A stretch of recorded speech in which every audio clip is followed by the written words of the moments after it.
Hello everyone. तो दोस्तों यहाँ पर आप देख सकते हैं the jute corporation of India limited यानी कि दोस्तों भारतीय पटसन निगम लिमिटेड की ओर से यहाँ पे नोटिफिकेशन जारी किया गया है। इसमें कुछ वैकेंसीज़ यहाँ पे निकाली गई हैं जिसके लिए ऑल इंडिया लेवल से सभी कैंडिडेट जो हैं अप्लाई कर सकते हैं। यहाँ पे आप देख सकते हैं दोस्तों 10/9/2024 को ये नोटिफिकेशन जारी किया गया है।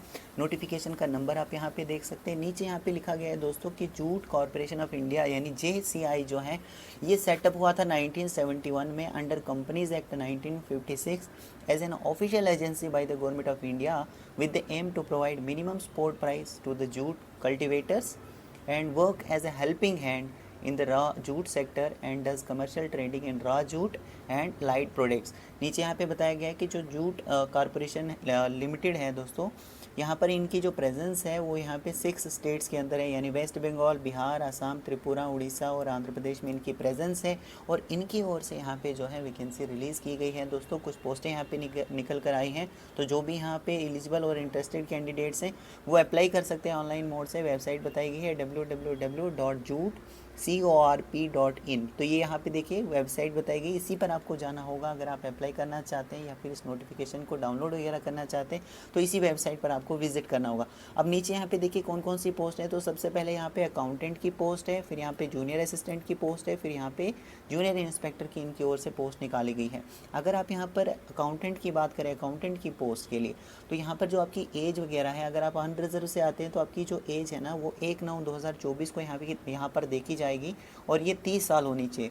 और यहाँ पर अकाउंटेंट की बात करें या जूनियर असिस्टेंट की बात करें या फिर जूनियर इंस्पेक्टर की बात करें, तो सभी जो भी अनरिजर्व कैंडिडेट्स हैं जो इन पोस्टों में किसी में भी अप्लाई करेंगे उनके लिए यहाँ पर 30 साल जो है वो एज मैक्सिमम बताई गई है। 1/9/2024 को ये एज जो है ये काउंट की जाएगी। बाकी जो कैटेगरी वाले हैं ना उनको रिलैक्सेशन जो है मिल जाता है, जो भी उनकी कैटेगरी होगी उस हिसाब से जो भी रिलैक्सेशन होता है वो रिलैक्सेशन आपको दिया जाएगा।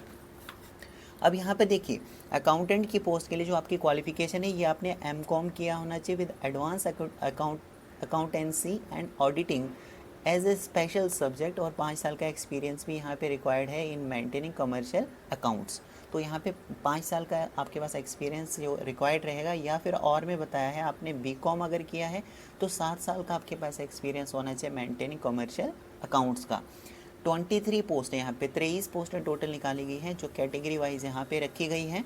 तो अगर आपकी क्वालिफिकेशन है तो आप यहाँ पर इस पोस्ट के लिए अप्लाई कर सकते हैं। आपकी सैलरी देखिए कितनी रहेगी, 28,600 से स्टार्ट हो जाएगी आपकी सैलरी और 1,15,000 तक आपकी सैलरी जो है वो जा सकती है। नेक्स्ट पोस्ट है यहाँ पे जूनियर असिस्टेंट की, और जूनियर असिस्टेंट की पोस्ट के लिए अगर आप सेलेक्ट हो जाएंगे तो आपकी सैलरी 21,500 से 86,000 तक जा सकती है। आपने ग्रेजुएशन किया होना चाहिए या इसके इक्विवेलेंट में किसी भी रिकॉग्नाइज यूनिवर्सिटी से, और आपके पास एक्सपीरियंस होना चाहिए। आपको कंप्यूटर जो है चलाना आना चाहिए, जैसे MS वर्ड, एक्सेल हो गया, इसका आपके पास एक्सपीरियंस होना चाहिए। ये यहाँ पे मेंशन नहीं किया है कि 1 साल का एक्सपीरियंस रिक्वायर्ड है या 2 साल का एक्सपीरियंस है, लेकिन आपको चलाना आना चाहिए। और मिनिमम जो स्पीड है आपकी, जो टाइपिंग स्पीड रहेगी वो यहाँ पे कंप्यूटर पर वो 40 वर्ड पर मिनट होनी चाहिए।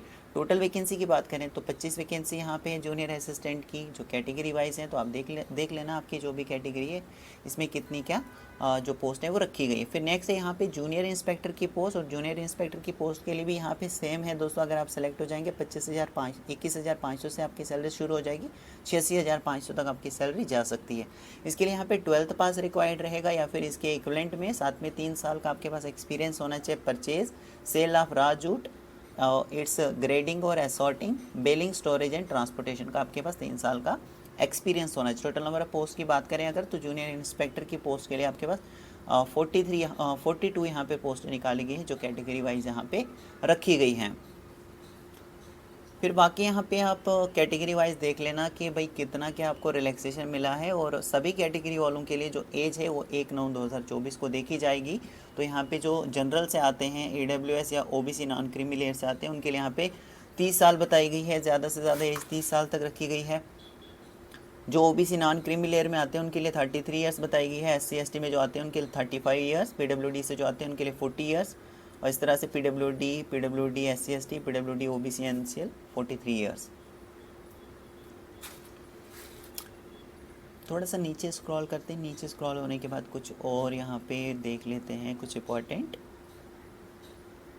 ठीक है, सिलेक्शन क्राइटेरिया क्या रहेगा, किस तरीके से आपको ये जो पोस्ट है ये यहाँ पर दी जाएंगी। तो देखिए अकाउंटेंट की पोस्ट के लिए आपका CBT लिया जाएगा, कंप्यूटर बेस्ड एग्ज़ाम होगा। फिर स्टेज 2 जैसे ही ये क्लियर हो जाएगा आपका CBT, फिर उसके बाद डॉक्यूमेंट वेरिफिकेशन के लिए आपको बुलाया जाएगा। फिर यहाँ पर फाइनल मेरिट लिस्ट आपकी तैयार हो जाएगी स्टेज 3 में। ओके, और क्वालिफाइंग पैरामीटर्स क्या है? तो जनरल से जो आते हैं, OBC से जो आते हैं, EWS और ESM से जो कैटेगरी से आते हैं उनको 50% यहाँ पर जो है क्वालिफाइंग मार्क्स बताए गए हैं CBT में। और जो SC ST PWD से आएंगे उनको 45% बताए गए हैं qualifying marks in computer based test CBT।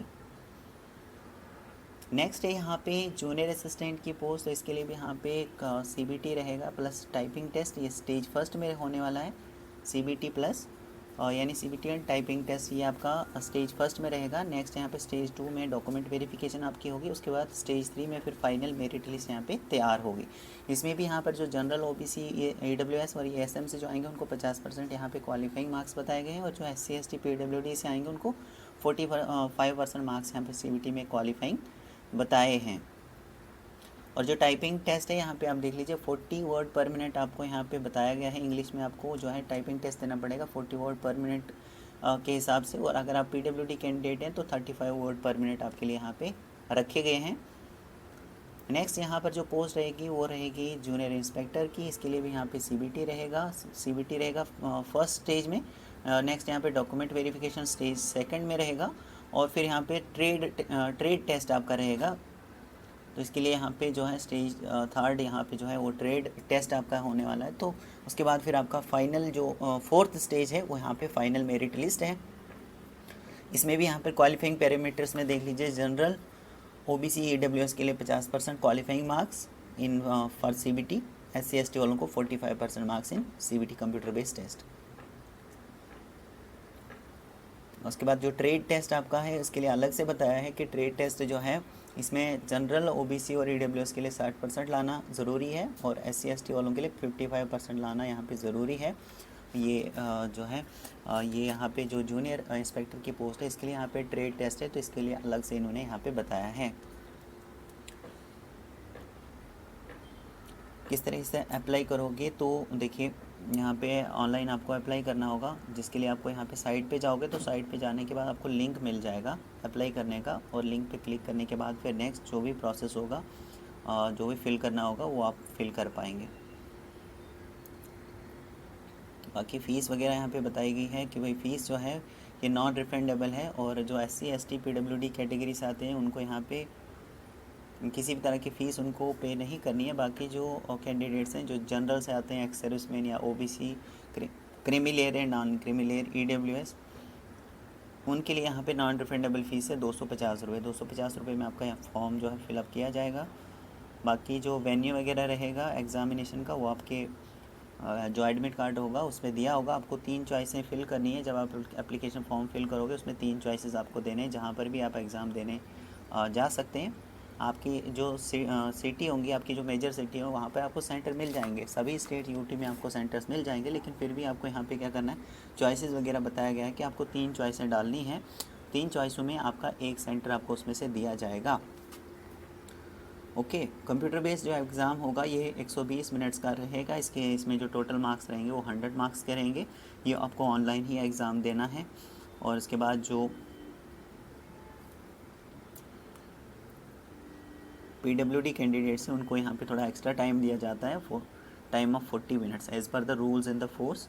तो रूल्स के मुताबिक यहाँ पर जो PWD कैंडिडेट्स होंगे उनको यहाँ पे थोड़ा सा टाइम जो है वो ज़्यादा दिया जाएगा। बाकी यहाँ पे देखिए ईच क्वेश्चन शैल कैरी 1 मार्क्स का यहाँ पे जो है एक क्वेश्चन रहेगा, और यहाँ पे किसी भी तरह की नेगेटिव मार्किंग नहीं है। अगर आप किसी क्वेश्चन का आंसर दे भी देते हैं, अगर वो गलत भी हो गया तो भी आपके मार्क्स वगैरह नहीं काटे जाएंगे। आपका जो पेपर है वो इंग्लिश और हिंदी दोनों भाषाओं में रहेगा, तो किसी में भी आप दे सकते हैं। और इसके अलावा